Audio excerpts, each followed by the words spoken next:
mengaku cucunya Rasulullah secara tidak benar, akhirnya dimanfaatkan nama besar Rasulullah untuk kepentingan mereka pribadi, untuk kebesaran mereka pribadi, untuk mempecundangi masyarakat yang lainnya, untuk meremehkan orang lain, untuk menjatuhkan orang lain. Makanya mulut mereka menjadi kasar, akhlak mereka tidak dekat dengan Rasulullah, tapi lebih mendekati akhlaknya iblis dan akhlaknya dajjal. Mereka tidak akan menjadi orang jujur, tetapi menjadi kadzab, pembohong. Mereka akan menghalalkan fitnah, mereka akan menghalalkan darah antar umat manusia, dan mereka pada akhirnya akan menghalalkan darah sesama orang Islam. Saya yakin seyakin-yakinnya kalau Ba'alwi berkuasa di Indonesia secara politik, mereka yakin siapapun yang tidak mempercayai mereka sebagai cucunya Rasulullah, pasti mereka akan bantai, pasti mereka akan bunuh. Saudara-saudara sekalian, inilah yang terjadi di Mesir, inilah yang terjadi yang ada di Afrika. Panjenengan tahu semua Banu Fatimiyah. Banu Fatimiyah itu adalah sama, bapaknya namanya sama, Ubaidillah. Yang namanya Ubaidillah ini ceritanya banyak dan itu sangat sama, itu wataknya hampir karakternya sama. Makanya betul kata Kiai Imaduddin, kalau disebut Ubaidillah, Ubaidillah yang mana? Kalau disebut Ubaidillah, Ubaidillah ini mana sosoknya? Saudara-saudara sekalian, Ubaidillah bin Ahmad Al-Habib, Ubaidillah bin Ahmad Al-Mahdi yang menguasai Mesir, saudara-saudara sekalian, dari mulai abad ke-9, abad ke-10 sampai abad ke-12. Mereka datang sebagai seorang, yaitu adalah Syiah. Mereka adalah sebetulnya orang-orang Yahudi, genetikanya genetika Yahudi, tapi mereka mengaku cucunya Rasulullah. Mereka mengaku cucunya Rasulullah di Mesir. Akhirnya doktrin yang berkaitan dengan kehebatan cucunya Rasulullah mulai ditanamkan. Subhanallah, masyarakat Mesir akhirnya didoktrin terus menerus.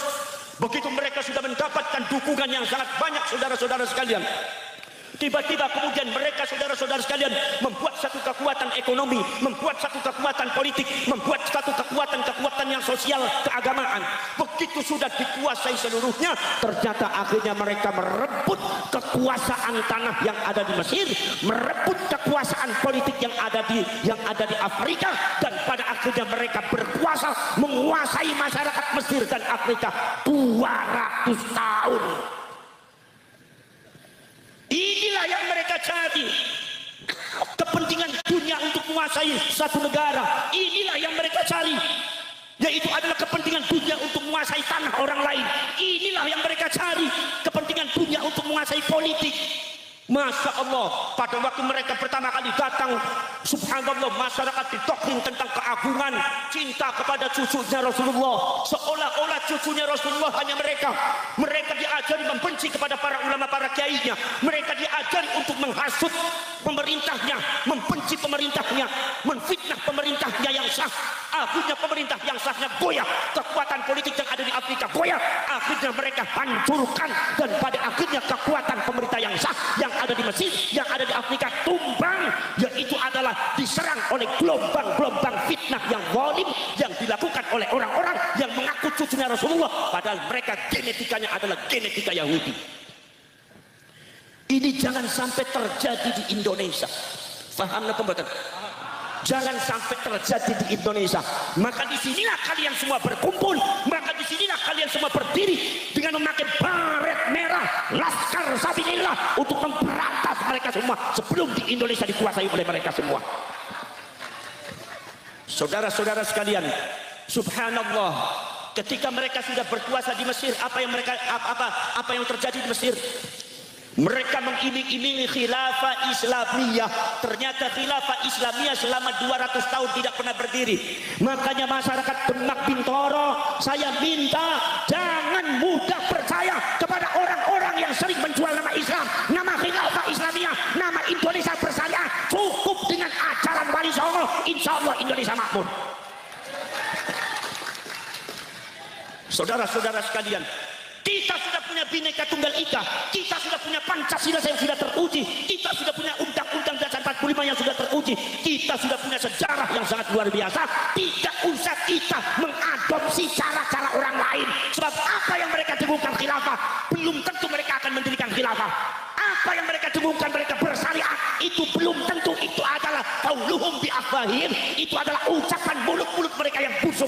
Kadang-kadang menipu kalian semua supaya dapat dukungan. Nyatanya ada di balik itu adalah kepentingan kekuasaan untuk menguasai kita semua. Enggak usah kita seperti itu. Jangan terbohongi dengan hal-hal semacam itu. Saudara-saudara sekalian, pada akhirnya apa saudara-saudara sekalian? Subhanallah, pada akhirnya kemudian perjalanan selanjutnya Banu Ubaidillah itu saudara anak cucunya saudara-saudara sekalian, semakin tahun semakin kelihatan buruknya, semakin tahun semakin dibuka oleh Allah Subhanahu wa taala. Mereka tiba-tiba sangat keras memusuhi para ulama, para kiai. Kalau seumpama ada yang mengotak-atik nasab mereka, maka mereka para ulama tersebut langsung disusun, langsung dijemput, langsung dipenjara, langsung dibantai, langsung dibunuh. Siapapun yang tidak percaya kepada nasab mereka langsung dibunuh. Siapapun yang tidak percaya kepada nasab mereka langsung mereka bantai, karena mereka memiliki kekuatan politik. Maka saya yakin seyakinnya itu bisa terjadi kepada kelompoknya Banu Ubaidillah yang ada di Indonesia, yang disebut klan Ba'alwi atau yang dikenal di Meteng Panjenengan Setoyo Habib. Ini kalau mereka berkuasa merebut kekuasaan politik Indonesia, saya yakin siapapun orangnya yang tidak percaya kepada nasabnya Habib pasti mereka akan bunuh. Sebelum itu juga mereka sudah berkoar-koar, siapa yang tidak percaya kepada nasabnya Habib berarti kafir. Berarti kalau kafir secara fikih berarti halal darahnya, boleh dibunuh. Itu gaya-gaya mereka seperti yang ada di Mesir dan seperti yang ada di Afrika. Boleh Anda menang ada di Mesir, boleh Anda bicara ada di Afrika, boleh Anda berkuat ada di daerah Yaman, tapi jangan sekali-kali berbicara di tanah air bumi pertiwi Indonesia. Anda akan busuk di sini. Bosok sampai nangkene.